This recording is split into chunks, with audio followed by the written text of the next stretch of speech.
lugares instáveis. Eu coloquei essa imagem aí, não sei quem reconhece, né? Falamos agora há Isso pouco. aí. Isso aí é eu caindo aqui no Não, centro de Goiânia. não, isso aí não é Inception, não. Isso Não é aí é quando tá Doutor dobrando a Estranho. cidade? Doutor Estranho. Doutor Estranho. Ah, mas ele copiou Doutor do Estranho. Inception. Copiou do Inception, né? É a dimensão espelho, que aparece tanto no Doutor Estranho original como no Homem-Aranha Do Aranha Multiverso. Verso. Não. No É Aranha Verso. Homem-Aranha de longe de casa, No Aranha Verso. Sem volta pra casa. sem volta pra casa, exatamente. No Aranha Verso. Não, querido, não é no Aranha Verso. Não era da primeira vez e continua não sendo. E aí, a dimensão do espelho é a dimensão que eles conseguem criar, os magos Oh, do universo da Marvel Pira conseguem Studios criar. chegou aí com 6 capangas. Valeu. Opa, bem-vindo, bem-vindo. Tava vendo mais cedo a live. Boa, bem-vindo. Sem volta para o Aranha Verso. Sem volta, o Pira Studios chegou aí agora e sem volta, hein? Vai ficar aí agora com a gente.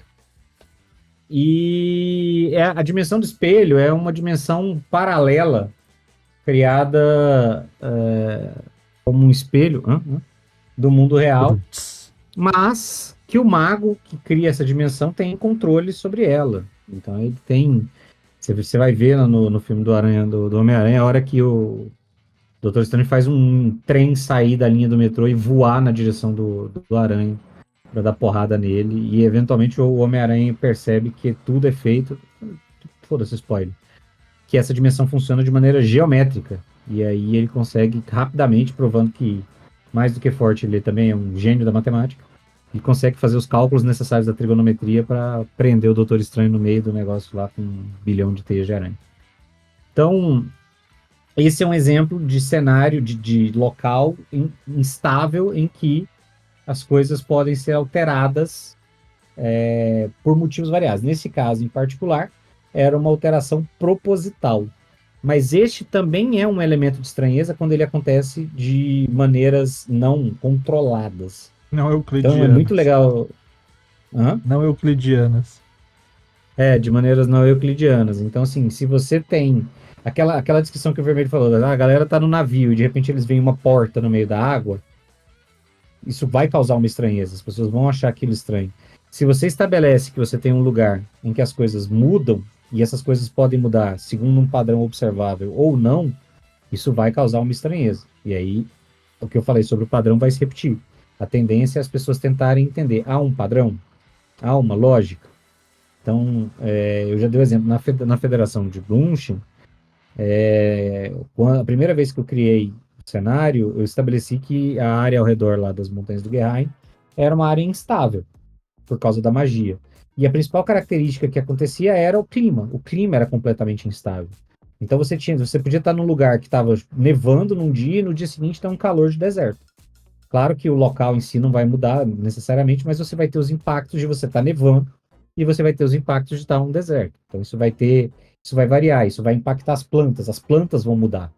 Então de um dia a planta que está ali morre e a planta que nasce no lugar dela é uma planta completamente diferente. Então você pode ter um lugar instável que seja explicável ou que seja inexplicável. Essa alteração também não precisa acontecer, não precisa ter uma justificativa ou uma explicação para isso. Então, esse padrão, por exemplo, eu utilizei para a federação, eu já utilizei para Feywild, e é um pouco do que o lore oficial da Feywild vai falar que acontece lá também. Os lugares mudam conforme as coisas acontecem. Né? Sem seguir uma regra, sem seguir um padrão, as coisas vão mudar conforme a necessidade ou conforme a outros elementos. Então você pode usar isso para causar uma estranheza, você pode usar isso para causar desafios às pessoas, então você anula a preparação prévia das pessoas nesse processo. Então é uma coisa que você pode fazer, que funciona legal, que você tem que tomar algum cuidado, um certo grau de parcimônia, para também não forçar demais a mão. Cara, eu vou comentar antes do Jesus dessa vez. Me veio uma ideia que eu não quero esquecer. Eu tava falando que mudar a realidade, né? Ela é impactante. Se você olha para a porta do seu quarto, você espera que ela esteja ali, você sabe que ela é feita de madeira, você sabe que ela tem metais nela e tudo mais. Então qualquer coisa que altera vai te chocar, você vai ter essa ruptura. eu tava pensando aqui em que não só a formação das coisas, nós temos a confiança na interação entre coisas. Se você faz com que duas coisas materiais sim, interajam entre si, você não só sabe como isso vai acontecer, como você também espera quais são os resultados dessa interação. Mas quando você pega lugares instáveis, situações instáveis, o que me vem na cabeça é quando você está fazendo a matéria se relacionar ou interagir com outras coisas, onde você pode aplicar, por exemplo, o sobrenatural. O que acontece quando o imaterial reage com o material? O que acontece quando o espírito envolve a matéria? O que acontece quando as energias conseguem influenciar? Lógico, fisicamente você sabe que a energia influencia a matéria. Pô, você esquenta, você resfria, você taca o laser em cima, joga onda, micro-onda, radiação. Existe um monte de coisas. Mas não existem só esses tipos de energia que você pode pensar em colocar numa aventura. Então acredito que colocar lugares instáveis pode ser uma tradução de fazer as coisas materiais, reais, que você conhece, interagindo com coisas totalmente alheias. E aí também me veio na cabeça, por isso que eu tive essa pressa, que é muita coisa para falar e eu ia esquecer com certeza, uma explicação que eu estava vendo física sobre dimensões.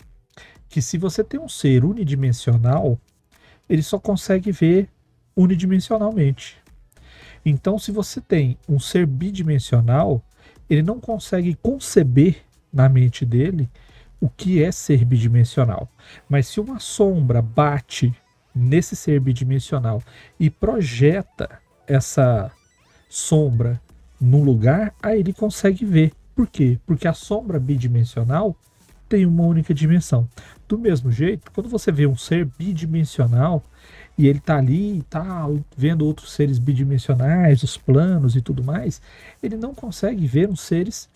Ele consegue ver o unidimensional, mas ele não consegue ver os seres tridimensionais, porque está numa escala que ele não compreende, que não é a escala dele, não existe possibilidade dele enxergar aquilo.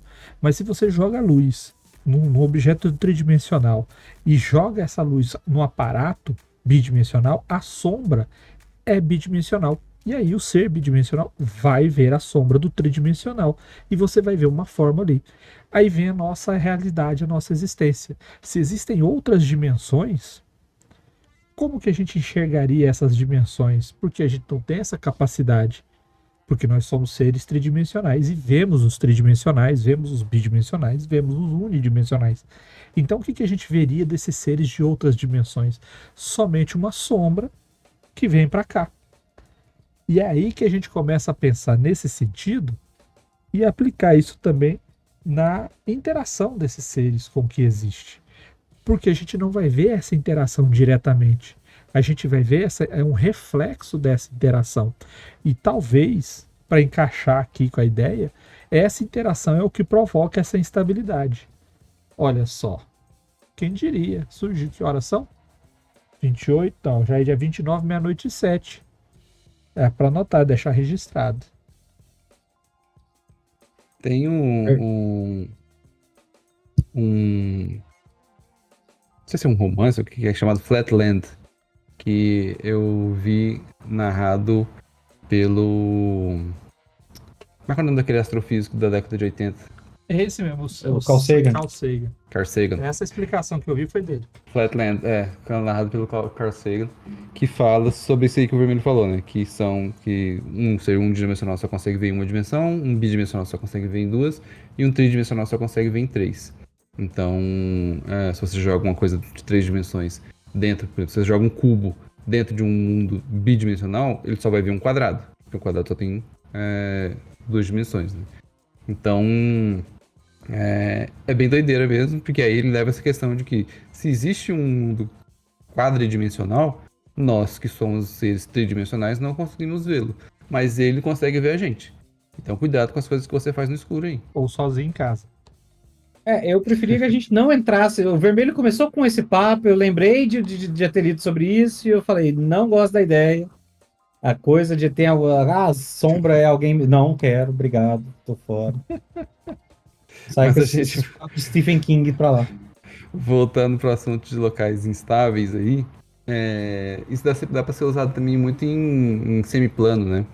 E que aí o plano normalmente é um plano instável e ele começa a se deteriorar. E aí os jogadores precisam arrumar uma maneira de sair daquele plano antes que eles se deteriorem junto com o plano que está sendo destruído. Tem uma situação que acontece na Era do Apocalipse da Marvel, né, dos X-Men, em que a Era do Apocalipse acontece por causa de uma alteração do passado. E aí essa alteração do passado faz com que a linha do tempo toda se altere dali em diante. E isso causou uma instabilidade dentro dos caminhos do universo lá. E aí a gente descobre mais pra frente que o mundo está sendo resetado, o universo está sendo resetado, está sendo cristalizado. E aí o pessoal precisa tentar corrigir o que aconteceu. Então é uma coisa também que é bem doideira, que dá às vezes para você aplicar aí como um pré-apocalíptico em que a galera tem uma possibilidade. Porque quando a gente fala de lugares estáveis e tudo mais, a gente lembra muito também das possibilidades de magia e tudo mais que um mundo fantástico tem. Então, um mundo pré-apocalíptico onde a galera tá ali na correria para reverter esse reset do mundo. Porque ele tá numa situação instável ali e tá sendo destruído. Curti a premissa. Exatamente. Eu estava aqui conversando aqui no chat sobre os objetos quadridimensionais, né? O objeto de 4 dimensões que o pessoal usa como modelo é o Tesseract. Que na verdade o Tesseract é uma projeção da sombra do objeto em 4ª dimensão. E aí a Marvel. Que é que o Caveira Vermelha tá atrás, né? Que a Marvel raptou para fazer aquilo lá.